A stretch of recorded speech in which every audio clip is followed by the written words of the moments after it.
Assalamualaikum warahmatullahi wabarakatuh. Waalaikumsalam warahmatullahi wabarakatuh. Bismillah tawakkaltu ala Allah la haula wala quwwata illa billah. Asyhadu an la ilaha illallah wa asyhadu anna Muhammadar Rasulullah. Allahumma shalli ala sayyidina Muhammadin wa ala alihi wa sahabatihi ajma'in ma ba'd. Kita lanjutkan pada halaman 59. Poin ke 67. Ya abdu idza ra'aitani fasiwa kulluhu dhanbun.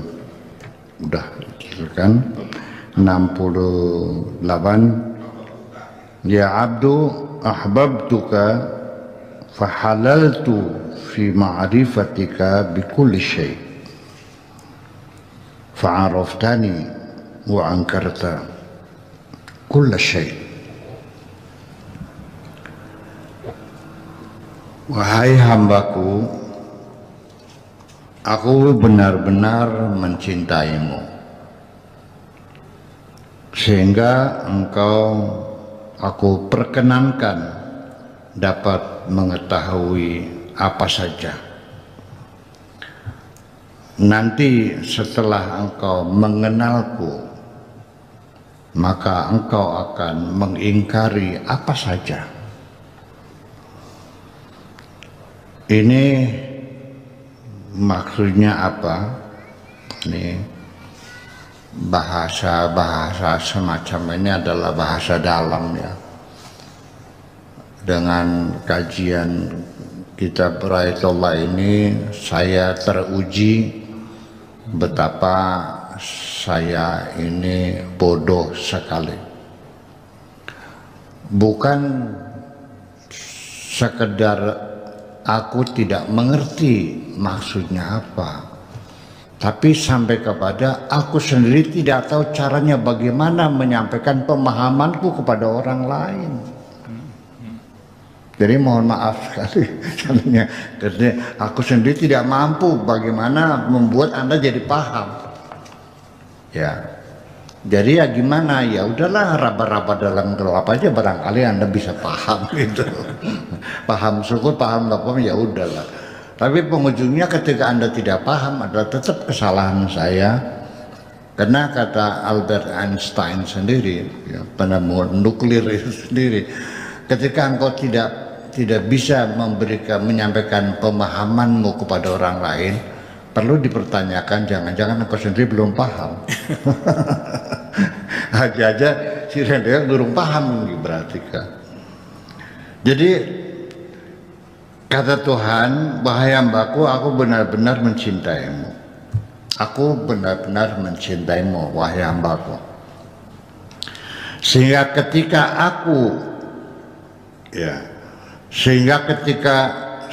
engkau ya, aku perkenankan dapat mengetahui apa saja, sehingga karena aku telah mencintaimu, maka aku berikan kesempatan kepadamu untuk mengetahui apa saja. Artinya karena aku mencintaimu, maka engkau kubikin menjadi orang yang cerdas, jadi orang pintar, jadi seorang intelektual, bisa kenal banyak hal, bisa tahu banyak masalah. Itu maksudnya. Nanti setelah engkau mengenalku, maka engkau akan mengingkari apa saja. Dan ternyata di penghujungnya, setelah engkau kenal aku, apapun yang kau kenal, yang kau pahami, yang setelah engkau ketahui, nothing, semuanya nol gede, semuanya tidak ada artinya. Itu maksudnya. Jadi setelah kita mengenal betapa Allah Maha Kaya, maka tidak ada seorang manusia pun yang patut kita kagumi dengan kekayaannya. Ketika kita mengenal Allah Maha Sakti, apa saja bisa, innama amruhu idza arada syai'an an yaqula lahu kun fayakun, maka kita tidak akan pernah mengagumi seorang magician. di alam dunia, sebetapapun hebatnya. Nah, ternyata itulah namanya cinta, membuat selain yang dicintainya menjadi nothing, menjadi tidak ada nilainya apa-apa. Ya, kita juga kepada seorang kekasih yang cantik jelita, kita mengatakan, setelah aku melihat kecantikanmu, mataku tidak pernah lagi melihat perempuan yang cantik. Beli sakabik. Semuanya jelek semuanya, nggak ada yang cantik. Iya, karena apa? Tenggelam dalam kecantikanmu semuanya. Itu kira-kira. Jadi artinya bahwa seperti itu. Dulu kita bercita-cita ingin kaya, punya rumah bagus, punya mobil mewah, punya ini, punya.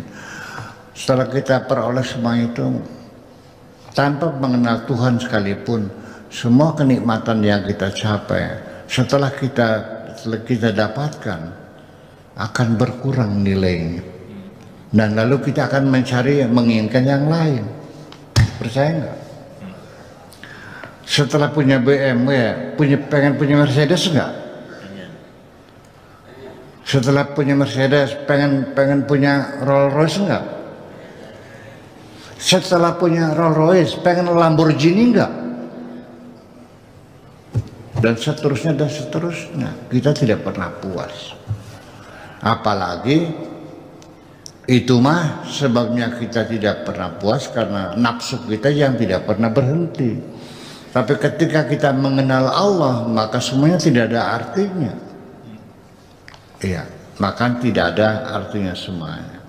Maka engkau akan mengingkari apa saja.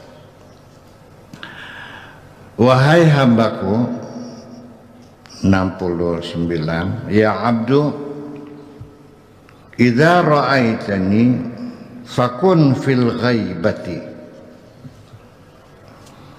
Wahai hambaku, ketika engkau melihatku, maka jadilah engkau dalam kegaiban. Kal jisri, seperti jembatan, ya'bulu alaihi, akan menyeberanginya kullu syai'in, apa saja, wala yaqifu, dan tidak pernah berhenti.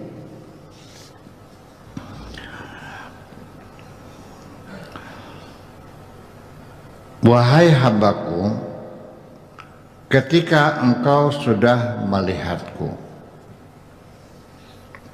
maka engkau harus menjadi tiada, menjadi dalam keadaan tidak melihat apa-apa. Setelah engkau melihatku, engkau tidak akan melihat apa-apa, dalam keadaan kegaiban. Artinya Pak Afkar yang nggak kelihatan, Kambenu nggak kelihatan, Pak Rahmat nggak kelihatan, Nila juga nggak kelihatan, semuanya nggak kelihatan. Mobil mewah nggak kelihatan, perempuan cantik nggak kelihatan, uang berlimpah ruah nggak kelihatan. Boro-boro pengen enggak juga enggak kok, karena hatiku sudah kosong semuanya, karena tersedot perhatianku hanya untuk melihat Allah saja.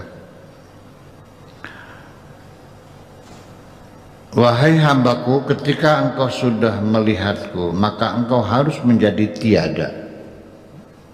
Ini tidak melihat apa-apa, dalam keadaan tidak melihat apa-apa. Sama halnya seperti jembatan, kal jisri, seperti jembatan. Apa saja bisa lewat, tapi tidak pernah berhenti.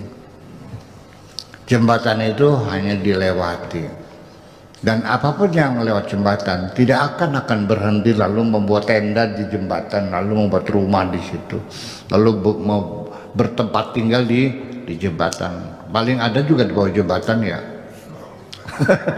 Kalau jembatan banyak orang yang bikin rumah bawah jembatan, menginap situ.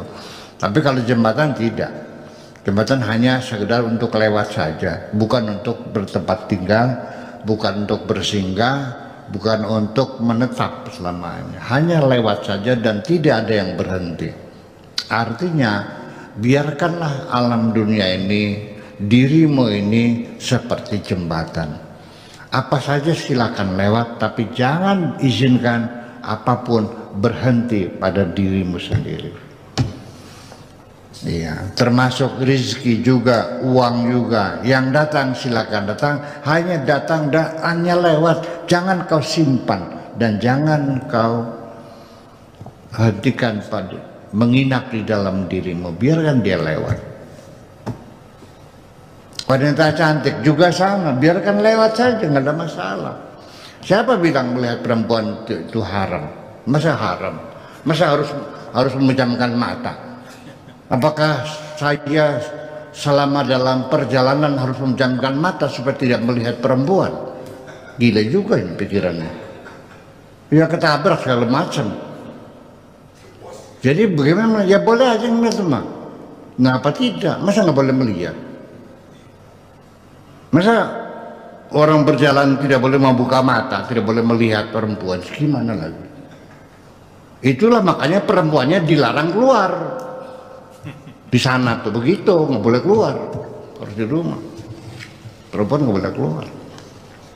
Ya, seperti di Afghanistan, di Arab Saudi dan sebagainya kan nggak boleh keluar. Di rumah ada konsep. Perempuan tidak boleh dagang, tidak boleh usaha, tidak boleh bekerja, harus di rumah. Karena haram dilihatnya. Ya bagi saya melihat boleh-boleh aja. Sekali melihat masih lampu hijau. Begitu Anda menoleh, lampu kuning. Kalau sudah melototin, nah baru lampu merah. Kalau sekali melihat, nggak apa-apa, nggak ada masalah kok. Iya, yang tidak masalah ketika sudah masuk dalam pikiran kita. Bukan masuk dalam bola mata, tapi masuk dalam pikiran kita. Menghayalinya, mengimajinasikannya, menegurnya, menyapanya, akhirnya janjian kan. Setelah janjian itu apa? Pertemuan kan. Setelah pertemuan apa? Ya itulah yang dikhawatirkan. Jadi kalau melihat mah boleh-boleh aja, nggak ada masalah. Nah itulah makanya anggap sajalah dirimu itu seperti jembatan. Apa saja boleh lewat. Mobil bagus silakan lewat. Perempuan cantik silakan lewat. Rumah megah silakan lewat. Ilmu pengetahuan silakan lewat, kesaktian silakan lewat. Jangan pernah menginap dalam dirimu, itu aja. Artinya beli perlu dieman lah, nggak usah disimpan, nggak usah dirawat, biar aja. Yang datanglah, yang pergilah. Semua dunia ini hanya sekedar numpang lewat. Paham?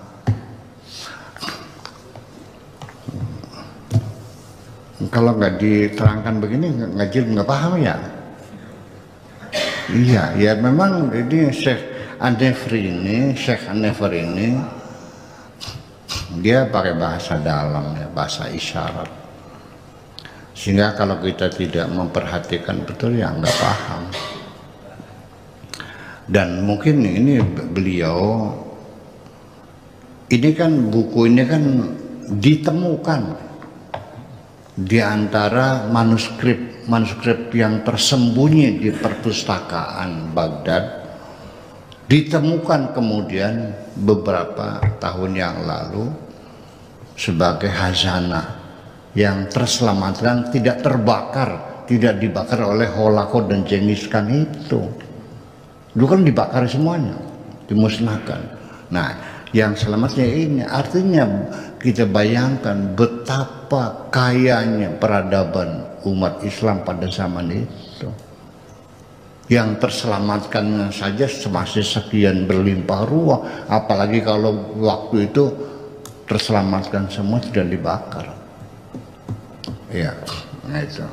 Nah kemudian disadur, diberi mukaddimah, dikasih pengantar oleh Mustafa Mahmud, seorang dokter ahli bedah itu tuh. Tapi nggak pernah praktek, dia banyak nulis filsafat aja. Nah, baru meninggal ya 3 tahun yang lalu lah, belum lama meninggalnya Mustafa Mahmud ini. karena usia sudah lanjut, ya, Dr. Mustafa Mahmud, dia berbicara tentang keilmuan Islam, dan ini merupakan salah satu karya beliau menghantarkan karangan Syekh An-Nefri. Lanjut. Ya abdu, al-ikhtilafu bisabab ad-diddiyati, bahwa adanya perbedaan pendapat adalah disebabkan karena adanya kontradiksi, karena adanya paradoksal. Wa ma fi ru'yati diddun, tetapi dalam ru'yah kepadaku, ya, dalam melihatku, tidak ada kontradiksi, tidak ada yang paradoks.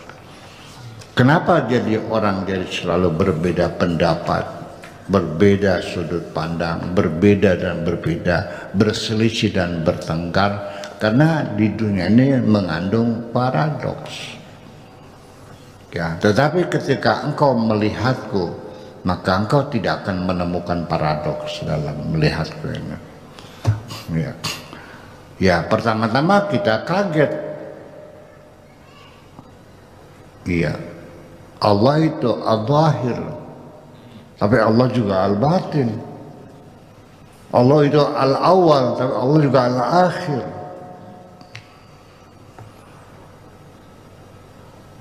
Allah juga al-qabid, Allah juga al-basit. Menjadi bingung kan jadinya kan. Allah juga Ghafurur Rahim, tapi Allah juga al-muntaqimu, syadidul iqab. Iya kan? Dan seterusnya. Itu yang membuat kita menjadi itu. Nah, itu makanya ketika kita masih melihat adanya paradoks, ya berarti kita belum kenal Tuhan dong. Iya.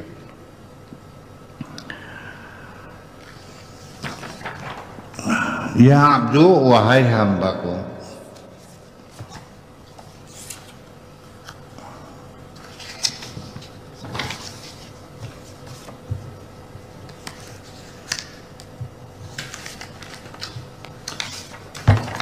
wahai hambaku, idza ra'aitani dhanantu bika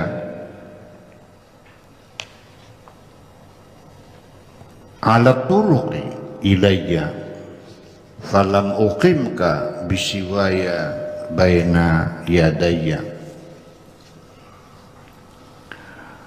Wahai hambaku, ketika engkau melihatku enggan menunjukkan jalan menujuku, maka tidak akan aku perkenankan siapapun selain aku menyertaimu di hadapanku.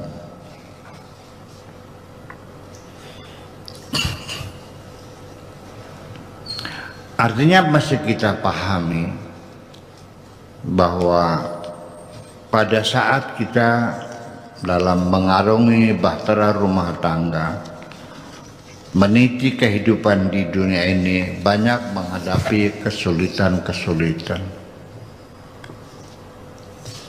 Tidak menemukan orang yang bersedia menolong kita. Kita kurang modal, tidak menemukan orang yang membantu modal kita. Kita sedang sakit, tidak menemukan orang yang memberi obat kepada kita. Mentok sana, mentok sini, ya, menghadapi berbagai macam kesulitan. Di balik itu apa yang dimaksudkan oleh Allah? Ya, maka tidak akan aku perkenankan siapapun selain aku menyertaimu di hadapanku. Artinya supaya engkau datang menghadap sendiri dan jangan bawa siapapun. Karena tidak mungkin terjadi kemesraan antara aku dan engkau ketika engkau bawa pasukan, bawa bala Kurawa. Itulah makanya ada beberapa hal yang perlu dicatat, tapi secara syariat ya kita harus pahami juga. Ada beberapa orang yang enggan untuk berjamaah, lebih nyaman hidup sholat sendirian, lebih khusyuk karena tidak merasa membawa siapapun, menghadap Allah tidak membawa siapapun, hanya sendirian. Kalau menurut Imam Al-Ghazali, ketika sholat berjamaah dan sholat sendirian, nah, kita perbandingkan, ternyata sholat sendirian lebih khusyuk, maka Imam Ghazali mengatakan lebih utama sholat sendirian.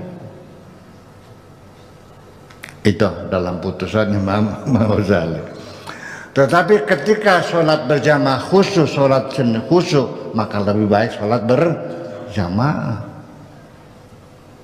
Ketika sholat berjamaah lebih khusyuk daripada sholat sendirian, ya pasti lebih utama sholat berjamaah, sangat dianjurkan sekali.